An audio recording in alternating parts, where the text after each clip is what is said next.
मेरे प्यारे हिंदी के प्रतियोगी अभ्यर्थियों, हिंदी वाग्धारा चैनल में आज आपका पुनः स्वागत है। एक नई श्रृंखला नए प्रश्नों के साथ।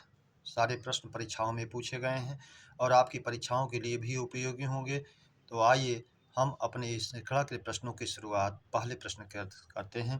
पहला प्रश्न है हमारा, रस में जो भाव अल्पकाल तक संचरण करके चले जाते हैं वे हैं अस्थाई भाव, संचारी भाव, विभाव, अनुभाव। ये हमारे भाव जो है अल्पकालिक होते हैं, पानी के बुलबुले की तरह उठते हैं और नष्ट हो जाते हैं। इसीलिए इन्हें संचारी भाव, संचरण वाला भाव कहा जाता है। इनका अपर नाम व्यभिचारी भाव भी है। दोनों नामों को आप जानते रहें, इसलिए विकल्प भी हमारा सही हो जाएगा, संचारी भाव। प्रश्न नंबर 2, भरत के रस सूत्र में निम्न में किसका वर्णन नहीं है? ए अस्थाई भाव, बी विभाव, सी अनुभाव, डी संचारी भाव। तो भरत मुनि ने रस की परिभाषा ही दिया था, विभावानुभाव व्यभिचारी संयोगात रस निष्पत्ति। विभाव, अनुभाव और संचारी भाव के संयोग से रस की निष्पत्ति होती है। अस्थाई भाव का उन्होंने नाम ही नहीं लिया था, इसलिए अस्थाई भाव जो है उसमें नहीं आएगा, उनके वर्णन में नहीं है। विकल्प ए अस्थाई भाव। प्रश्न नंबर 3, अद्भुत रस का स्थायी भाव है? ए विस्मय, बी शोक, सी क्रोध, डी रति। रति श्रृंगार रस का है, आप जानते हैं। क्रोध जो है रौद्र रस का है, ये भी जानते हैं। शोक जो है करुण रस का है। विस्मय जो है अद्भुत रस का है, इसलिए विकल्प ए सही हो जाएगा, विस्मय। प्रश्न नंबर 4, वह जल्दी आ गया, वह जल्दी गया, वह चला गया, वह जल्दी चला गया डॉट डॉट डॉट ट्रेन पकड़ सके। रिक्त स्थान पूरित करें। ए ताकि, बी की, सी और डी इसलिए। विकल्प दिया है, चारों में से एक चुनना है, रिक्त स्थान को पूरा करना है। परीक्षा में पूछा गया प्रश्न है, वह जल्दी चला गया ताकि ट्रेन पकड़ सके, इसलिए विकल्प ए सही हो जाएगा हमारा, ताकि। प्रश्न नंबर 5, आर्यावर्त का संधि विच्छेद होगा। आर्यावर्त का संधि विच्छेद होगा। ए आर्य प्लस आवर्त, आर्या प्लस वर्त, आर्य प्लस अवर्त, कोई नहीं। तो आर्य प्लस आवर्त, विकल्प ए ही हमारा सही हो जाएगा, दीर्घ स्वर संधि, विकल्प ए। प्रश्न नंबर 6, मुनीश्वर का संधि विच्छेद है। मुनि प्लस ईश्वर, मुनि प्लस ईश्वर, मुनि प्लस ईश्वर, डी कोई नहीं। तो आप जानते हैं संधि जो है हमेशा सार्थक शब्दों में होती है, और शब्द भी अलग होंगे तो सार्थक शब्द होना चाहिए। तो विकल्प बी हमारा मुनि और ईश्वर सार्थक शब्द हैं दोनों, और दीर्घ स्वर संधि भी है। विकल्प बी हमारा सही हो जाएगा, मुनि प्लस ईश्वर। प्रश्न नंबर 7, मक्खी शब्द का तत्सम है। ए मक्खिका, सी मच्छिका, बी मच्छिका, सी मक्खी, डी कोई नहीं। तो मक्खी शब्द का तत्सम होता है, आप जानते हैं, मच्छिका, इसलिए विकल्प बी हमारा सही हो जाएगा, मच्छिका। प्रश्न नंबर 8, मेघ शब्द का पर्याय है। ए सफरी, बी शंभु, सी सूर, डी नीरद। तो नीरद नीर को देने वाला, जल को देने वाला, अर्थात जलद, बादल, विकल्प डी हमारा सही हो जाएगा। सूर जो है वीर का पर्याय है, शंभु भगवान शंकर का है, सफरी मछली का पर्यायवाची है, इसको भी जानते रहें। प्रश्न नंबर 9, सूर्य सुता पर्याय है। ए नर्मदा, बी गंगा, सी कावेरी, डी यमुना।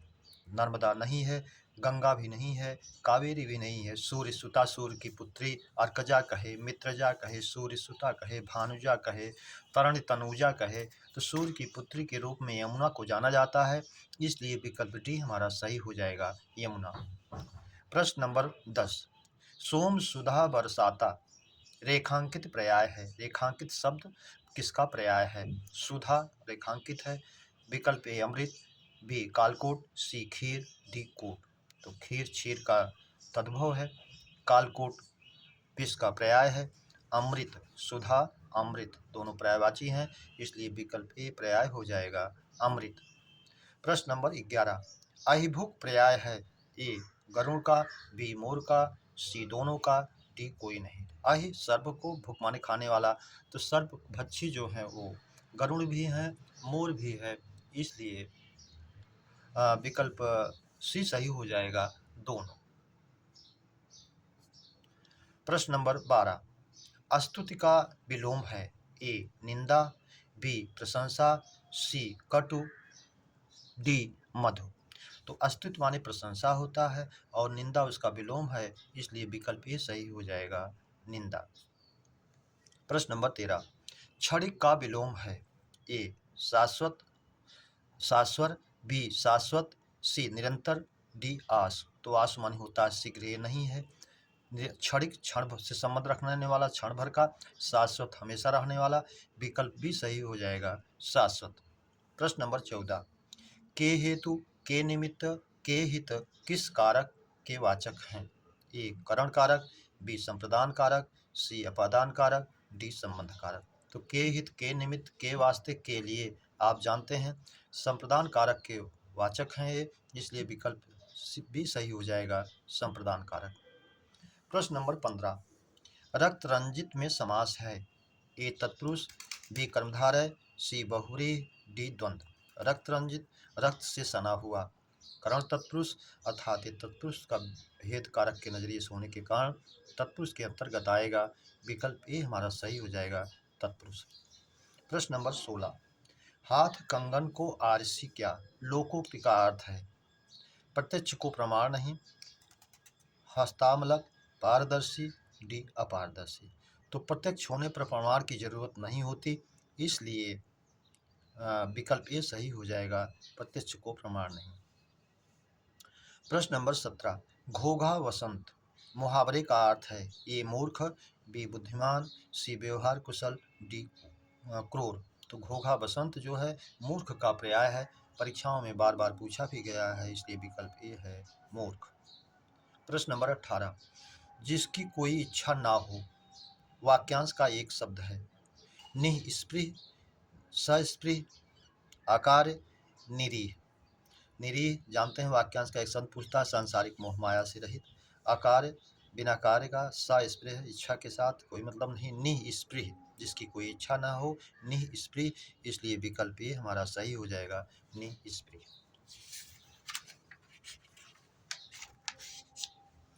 प्रश्न नंबर 18, खीर का तत्सम है? ए क्षीर, बी मृदु, सी कटु, डी मधुर। तो खीर का तत्सम होता है क्षीर, इसलिए विकल्प ए हमारा सही हो जाएगा, क्षीर।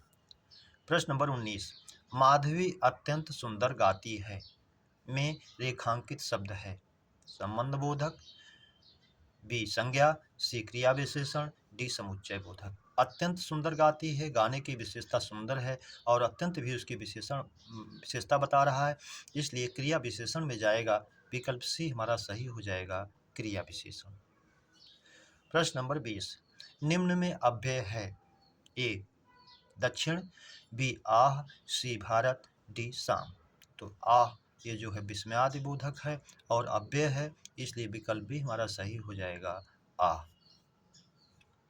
प्रश्न नंबर 21, कौन सा पद विकृत नहीं होता? ए संज्ञा, बी क्रिया, सी विशेषण, डी अव्यय। अव्यय का रूप विकृत नहीं होता, इसलिए हमारा विकल्प डी सही हो जाएगा, अव्यय। जिसमें विकार ना हो, लिंग वचन के कार के आधार पर जिसमें विकार ना हो वही अव्यय होता है, वही विकृत नहीं होता है। प्रश्न नंबर 22, रामायण सुंदर रचना है, वाक्य में सुंदर विशेषण है? ए गुणवाचक, बी प्रमाणवाचक, सी संख्या, डी सार्वनामी। तो इसमें सर्वनाम, संख्या या परिमाण की मात्रा नहीं बताई गई है, गुण की बात कही गई, सुंदरता है, सुंदर है, रचना है, इसलिए ए गुणवाचक हो जाएगा। प्रश्न नंबर 23, वह साल भर अनुपस्थित रहा में क्रिया विशेषण है? ए कालवाचक, बी परिमाणवाचक, सी रीतिवाचक, डी कोई नहीं। साल भर अनुपस्थित रहा, तो ये क्रिया विशेषण में समय को दर्शा रहा है, साल भर, इसलिए कालवाचक में जाएगा, विकल्प ए हमारा सही हो जाएगा, कालवाचक। आप जानते हैं क्रिया विशेषण के 4 भेद होते हैं, रीतिवाचक, परिमाणवाचक, कालवाचक, स्थानवाचक। उसमें से एक भेद कालवाचक भी है, इसलिए विकल्प ए सही हो जाएगा। प्रश्न नंबर 24, मिठास का विशेषण है? ए मीठा, बी मिठाई, सी मीठा पर, डी कोई नहीं। तो मिठास का विशेषण मीठा होगा, इसलिए विकल्प ए हमारा सही हो जाएगा, मीठा। प्रश्न नंबर 25, निम्नलिखित तद्भव तत्सम में अशुद्ध युग्म है। ए सुअर सूकर, सही है। बी भैंस महिषी, ये भी सही है। सी भैंसा महिष, ये भी सही है। डी अटारी अटारे, गलत है। अगर ये अट्टालिका होता तो ये भी सही होता, इसलिए विकल्प डी हमारा अशुद्ध है। प्रश्न नंबर 26, अशुद्ध विलोम युग्म है। ए तिक्त मिष्ट, सही है। बी आधार आधेय, ये भी सही है। सी दाता सोम, ये भी सही है। डी दान प्रदान, तो दान और प्रदान एक दूसरे के पर्याय हैं। दान प्रदान का विलोम होता है आदान, इसलिए ये अशुद्ध है। विकल्प डी हमारा अशुद्ध हो जाएगा। दान माने देना, प्रदान माने विशेष रूप से देना, दोनों एक दूसरे के पर्याय हैं। प्रश्न नंबर 27, अक्ष प्लस उहिनी का संधि रूप है। प्रायः वर्तनी शुद्धि में भी पूछा जाता है, इसको जानते रहें। संधि में भी पूछ लेता है विच्छेद करके। जो गुण संधि का अपवाद है, ए अच्छौहिणी अच्छोहिनी अच्छावनी कोई नहीं, तो अक्ष प्लस उहिनी शुद्ध रूप बनेगा इसका अच्छौहिणी, जो अपवादिक संधि है। विकल्प ए हमारा सही हो जाएगा। प्रश्न नंबर 28, निम्न में अशुद्ध वर्तनी का शब्द है। ए दिगंबर, बी अनुगृहित, सी श्रीयुत, डी प्रत्युत। तो प्रत्युत श्रीयुत दोनों सही है, इसमें हल चिन्ह अंत में नहीं लगता है, इसलिए सही है। अनुगृहित भी सही है। दिगंबर ना होके दिगंबर कहा होता तो ये भी सही होता, इसीलिए विकल्प ए हमारा अशुद्ध है। प्रश्न नंबर 29, मालिक नौकर से भोजन बनवाता है में क्रिया है। ए प्रेरणार्थक, बी नाम धातु, सी पूर्वकालिक, डी तात्कालिक। तो यहाँ मालिक स्वयं भोजन ना बना के नौकर से बनवा रहा है, आप जानते भी हैं। कर्ता जब स्वयं कार्य ना करके दूसरे से करवाता है तो प्रेरणार्थक क्रिया होती है, इसलिए विकल्प ए हमारा सही हो जाएगा, प्रेरणार्थक। प्रश्न नंबर 30, अशुद्ध वाक्यांश का एक शब्द वाला विकल्प है। ए जिसकी सारी इच्छाएं पूरी हो गई हों, आप्तकाम, सही है। बी अमावस्या की रात को हो, ये भी सही है। सी पूर्णिमा की रात राका, ये भी सही है। डी सफ़ेद कमल इंदिवर, ये गलत है। अगर इंद्रियवक नीले या श्यामल कमल को कहते हैं, अगर पुंडरीक कहता तो ये भी सही हो जाता, इसलिए विकल्प डी हमारा अशुद्ध है।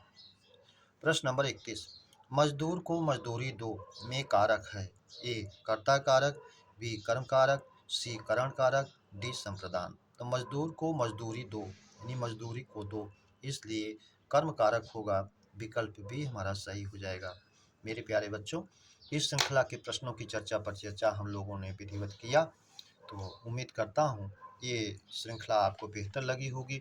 तो आप इसे अपने मित्रों को सब्सक्राइब, लाइक और शेयर जरूर करें। इस उम्मीद और अपेक्षा के साथ आप सभी को हृदय से धन्यवाद। जय हिंद।